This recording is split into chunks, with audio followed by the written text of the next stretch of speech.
मैंने बचपन से सुना था, मेरी 40 साल की उम्र है, बचपन से माँ बाप से ये सुना था कि चांद के आसपास स्वर्ग है।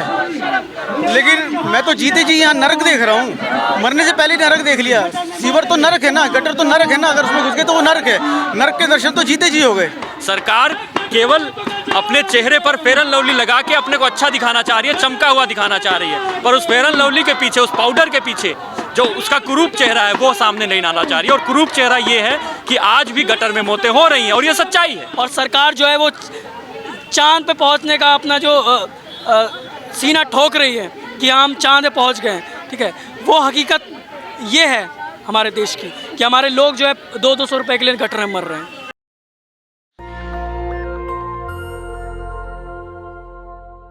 नमस्कार, मैं ब्यूटी गिरी और आप देख रहे हैं नेशनल दस्तक। आज जो है भारत चांद पर पहुंच चुका है और देश भर में इसकी बधाई बटोर रहा है, देश भर से, दुनिया भर से। लेकिन आज भी लोग जहां इतनी बड़ी उपलब्धि के बाद भी मशीनीकरण हो रहा है, उसके बावजूद लोग गटर में उतरने को मजबूर हैं और गटर में उतरकर मौत के मुंह में जाने को मजबूर हैं। और इसी को लेकर यहाँ पर प्रदर्शन चल रहा है, उनसे जानने की कोशिश करेंगे। यहाँ पर देखें तो यहाँ पर लिखा है मौत का गटर, उसके अंदर आप मौत के गटर के अंदर क्यों खड़े हैं? ये गटर के अंदर मैं इसलिए खड़ा हूँ, ये एक उनको चेतावनी है, लगभग सभी सरकारों को चेतावनी है। ये सिर्फ एक समाज की तरफ से नहीं चेतावनी है, बल्कि मेरे जैसे लाखों करोड़ों मजदूरों की तरफ से चेतावनी है कि ये तो एक तरीके से ये उसका बनाया गया है प्रतिरूप, दर्शा रहे हैं कि गटर जो है वो मौत की निशानी है, वहाँ जाने के बाद लोग मौत ही होती है। देखिए, गटर अगर मशीन साफ करती है तो मौत की निशानी नहीं है। अगर गटर में इंसान को कुत्ते बिल्ली की तरह ज़बरदस्ती नौकरी का डर देकर कि नौकरी जाएगी, करना नहीं है, तो अगर उसको उसमें ज़बरदस्ती घुसाया जाएगा तो बिल्कुल मौत की निशानी है, नर्क है।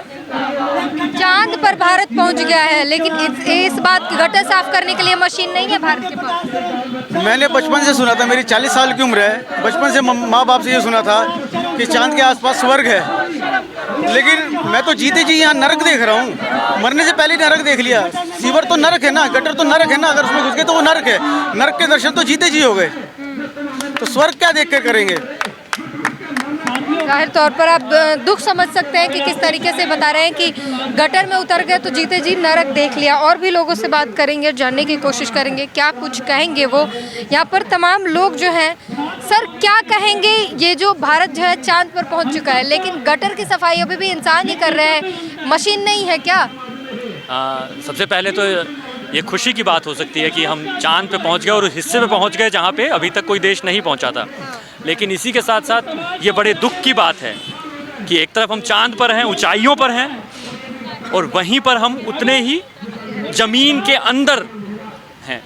यानी गटर जो है वो ज़मीन के अंदर है। और जब हम चांद पे की खुशी मनाते हैं कि हम चांद पर पहुंच गए, तो हमें इस बात के लिए भी दुखी होना चाहिए, इस बात पे भी दुख मनाना चाहिए कि आज भी एक हिस्सा, एक समाज का बड़ा हिस्सा अपने रोजगार, जीवन यापन के लिए उसे गटर में उतारा जा रहा है, उसे गटर में उतरने को मजबूर किया जा रहा है। यानी हम जी हो या ना हो उसे उतार ही दिया जाए। यानी हम चांद से खनिज लेकर आएंगे,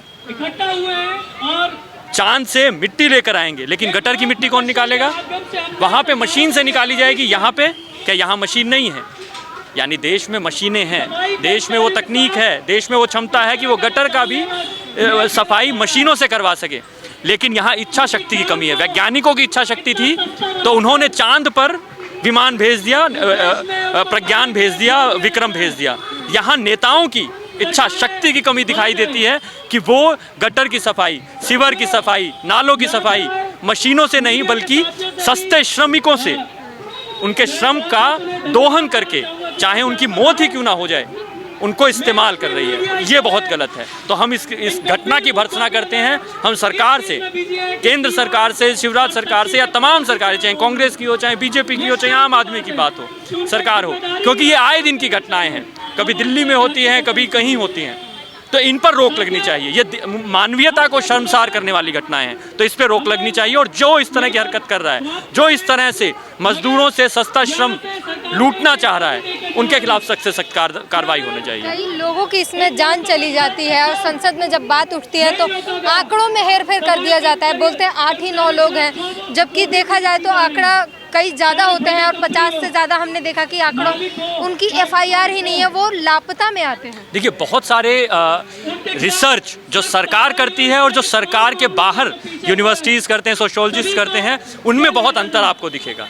सरकार कहेगी कि बहुत हमने मौतें सीवर में कम कर दी, लेकिन वहीं जो टाटा इंस्टीट्यूट है जो उसका सोशल साइंसेज का, उसका रिसर्च कहता है कि हर रोज़ कम से कम 200 से 250 मौतें गटर में हो रही हैं। तो ये जो आंकड़ा का हेर फेर है, जो आप बात कह रहे हैं, एकदम सही बात कह रही है। सरकार केवल अपने चेहरे पर फेयर एंड लवली लगा के अपने को अच्छा दिखाना चाह रही है, चमका हुआ दिखाना चाह रही है, पर उस फेयर एंड लवली के पीछे, उस पाउडर के पीछे जो उसका कुरूप चेहरा है वो सामने नहीं लाना चाह रही है। और कुरूप चेहरा ये है कि आज भी गटर में मौतें हो रही हैं और ये सच्चाई है, इसको छिपाया नहीं जा सकता। अगर आप इसे छिपाने की कोशिश करेंगे तो यानी कि आप इसको रोकने के लिए जिम्मेदारी लेने को तैयार नहीं है। तो हम सरकार को जिम्मेदार होने की बात कह रहे हैं। हम सरकार से ये अनुरोध करते हैं कि एक आदर्श स्थापित कीजिए कि आगे से कोई भी इस तरह का लोगों को गटर में, सीवर में उतारने से डरे। आप ऐसा आदर्श स्थापित कीजिए। हम उन लोगों से भी मिल चुके हैं जिनका पति, भाई, बेटा, भतीजा जो है गटर में जाके उनकी वहाँ पे, हम उनको मौत नहीं बोलते, हम बोलते हैं शहीद हो गए। उनसे मिले हैं, बच्चे आए, वो उनसे पूछा कि ये कौन है, तो वो रोने लग गया, बोलता है ये हमारे पापा है। क्या हुआ उनके साथ? तो गटर में इनकी मौत हो गई है। लेकिन उनसे पूछा गया तो कहते हैं सरकारों ने इनके लिए कुछ नहीं किया। ये आप जो बात कह रहे हैं, ये आपकी ज़मीनी जो रिपोर्ट है वहाँ से निकल कर आई है। और ये आप जब कह रहे हैं तो मैं इसमें दूसरी बात कुछ ऐड करने लिए मेरे लिए नहीं है। मैं ये कह रहा हूँ कि हाँ, ऐसा होता है। और ये तो वो लोग हैं जो गटर में मारे जाते हैं और उनको हो सकता है सरकार मुआवजा देती है, घोषणा करती है या नहीं करती है, या जो भी होता है। लेकिन बहुत सारे लोग हैं जो गंदगी में काम करते हैं और हो सकता है वो सीवर में नहीं मरते, पर सीवर या गंदगी साफ़ करने के कारण होने वाली बीमारियों से जो उम्र है उनकी कम हो जाती है।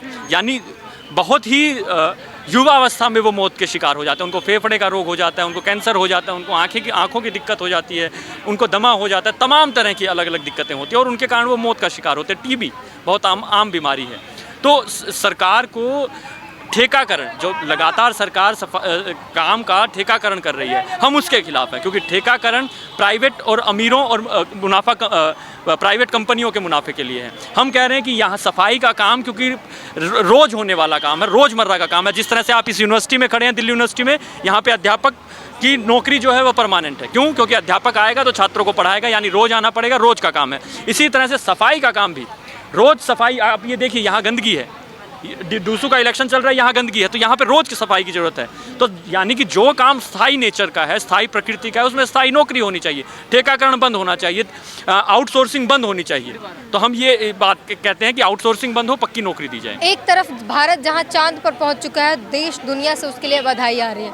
दूसरी तरफ सच्चाई ये है कि गटर साफ़ करना हो तो इंसान ही जाएगा उसमें, और मन हो ना हो ज़बरदस्ती उसको धकेल दिया जाता है उसमें।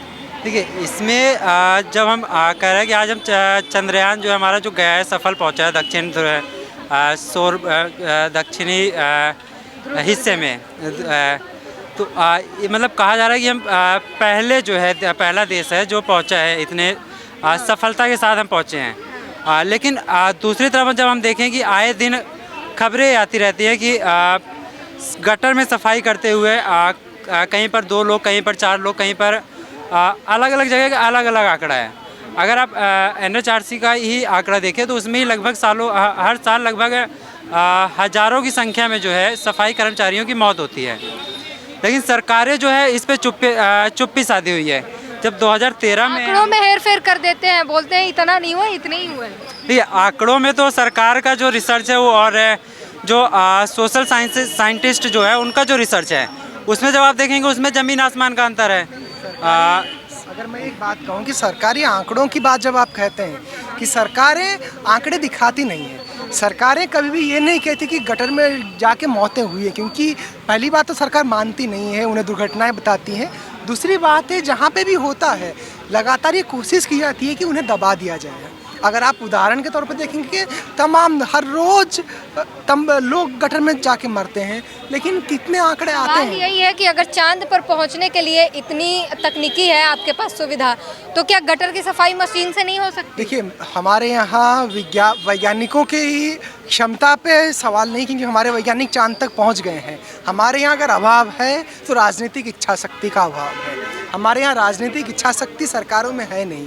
सरकारें बदलती रही हैं, लेकिन गटरों में मौतें लगातार चल रही हैं। यानी सरकारों में अगर राजनीतिक इच्छा शक्ति होती तो आज से कई सालों पहले से ये गटर में मौतें रुक जाती। मैनुअल स्कैवेंजिंग, हाथ से मैला ढोने की जो एक घिनौनी आदत है, घिनौना काम है, ये कब का रुक जाता। लेकिन सरकारों को चंद पैसों के लिए, ठेकेदारों से सरकारों को पैसा मिलता है, सरकारों को उन तमाम लोगों से फ़ायदा होता है जो संसाधन संपन्न है, और उन संसाधन संपन्न लोगों का मुनाफा तभी बनता है जब लोग अपनी जान जोखिम में डाल के उन्हें डाला जाता है। एक तो मुनाफे की बात है, और दूसरी बात सीधी बात जो सामने आती है कि सरकार गरीब जो दलित हैं, जो गरीब हैं, जो मजबूर हैं, उनके लिए बिल्कुल चिंतित नहीं है, और इसीलिए लगातार उन्हें गटर में भेज के मौत के मुंह में जाने के लिए मजबूर कर रही है। आप क्या कहेंगे? सरकार चाहे तो मशीनी, लगातार डिजिटलाइजेशन और तमाम चीज़ें हो रही हैं, मशीनीकरण लाकर जो है ये मौतें जो है उसको रुकवा सकती है सरकार, बावजूद इसके सरकार क्यों नहीं चाहती है? देखिए, सरकारों की जो मंशा है वो कहीं से भी जनता के हित में नहीं है। सरकारें लगातार जो है पूंजीपतियों के पैसों से बनती है, और पूंजीपति यही सिखाता है कि कॉस्ट कटिंग। तो जब ऐसी सरकार बनेगी जो जीवन के बजाय पैसों को अहमियत देगी, तो इसी तरह जो हर क्षेत्र के जो कर्मचारी है वो खतरे में है, जान का जोखिम उनके सर पर है। हम यहाँ पर आज जो प्रदर्शन कर रहे थे उसमें हम लोग जो है सफाई जो हमारे सफाई कामगार हैं वो मध्य प्रदेश में मारे गए हैं, उसके खिलाफ हम लोग प्रदर्शन कर रहे थे। तो उस काम में भी अगर हम देखें तो लगातार जो कंपनियां हैं वो ठेके पे रखी जा रही है। जब सफाई का काम परमानेंट है, ठीक है, तो उन्हें परमानेंट क्यों नहीं किया जा रहा, उन्हें लगातार ठेकों पे क्यों काम कराया जा रहा है? देश के अलग अलग हिस्सों में जो है सफाई कर्मचारी जो है वो आंदोलन कर रहे हैं परमानेंट होने के लिए, आंदोलन कर रहे हैं न्यूनतम वेतन के लिए, आंदोलन कर रहे हैं बाकी सुविधाओं के लिए, ESI, PF, बोनस, ठीक है। ये बहुत बेसिक चीज़ें हैं। एक व्यक्ति जो इस समाज में गंदगी उठाने का काम कर रहा है, जाहिर सी बात है वो अलग अलग बीमारियों के संपर्क में आ रहा है, उसके लिए आप ESI नहीं दे रहे हैं। वो आदमी बूढ़ा हो जा रहा है लेकिन कोई सामाजिक सुरक्षा नहीं है, उसको PF नहीं दे रहे हैं। उसके बच्चे जो है वो पूरा दिन वो मेहनत कर रहा है, उसके बावजूद वो अपने बच्चों को पौष्टिक थाली नहीं खिला पा रहा है, ठीक है। तो इस समाज में से और इस सरकार से हम क्या उम्मीद करें कि क्या सरकार की मंशा है? नहीं, बिल्कुल मंशा नहीं है। सरकार जो है पूंजीपतियों के पैसों से बनी है, और पूंजीपतियों को मुनाफा पहुंचाना ही सरकार का काम है। इसलिए युवाओं से हमारी अपील है कि आप भी सड़कों पे उतरिए, आंदोलन कीजिए, और ये जो मौतें हो रही है इनको बंद कराने के लिए आंदोलन ही एकमात्र रास्ता है। हमारे पूर्वज करते रहे हैं, हम कर रहे हैं, और इसको और बड़े पैमाने पे करने की ज़रूरत है, ताकि लोग जो है बेबस होकर 200 रुपये के लिए मौतें ना 200 रुपये के लिए मौत के मुंह में ना चला जाए, और सरकार जो है वो चांद पे पहुंचने का अपना जो सीना ठोक रही है कि हम चांद पे पहुंच गए, ठीक है, वो हकीकत ये है हमारे देश की कि हमारे लोग जो है 200 रुपये के लिए गटर में मर रहे हैं। जाहिर तौर पर जहां भारत चांद पर पहुंच गया है और देश और दुनिया से बधाई बटोर रहा है, उसी भारत की सच्चाई ये भी है कि 200 रुपये के लिए इंसान गटर में जाने को मजबूर है और मौत के मुंह में जाने को मजबूर है, और नहीं भी जाता है तो ज़बरदस्ती उसे भेज दिया जाता है, और बाद में पता चलता है कि जहरीली गैस थी या इन्फेक्शन हो गया या कुछ हो गया जिसके कारण वो इंसान अब नहीं है। इस तरीके की ये दुखद सच्चाई है भारत की। अगर भारत चांद पर पहुंच सकता है तो इतनी काबिलियत है कि मशीनीकरण लाया जाए और गटरों की सफाई जो है मशीन से कराई जाए। पूरी बातचीत पर अपनी प्रतिक्रिया ज़रूर दीजिए। कैमरामैन आशीष के साथ ब्यूटी गिरी, नेशनल दस्तक। नेशनल दस्तक की आपसे गुजारिश है कि अगर इसको बचाना चाहते हैं तो नेशनल दस्तक को सब्सक्राइब करने के लिए रेड कलर के सब्सक्राइब बटन को दबाएं, फिर बेल आइकन की घंटी दबाएं। नेशनल दस्तक को बचाने के लिए बहुत जरूरी है कि हर खबर को शेयर करें, लाइक करें, कमेंट जरूर करें।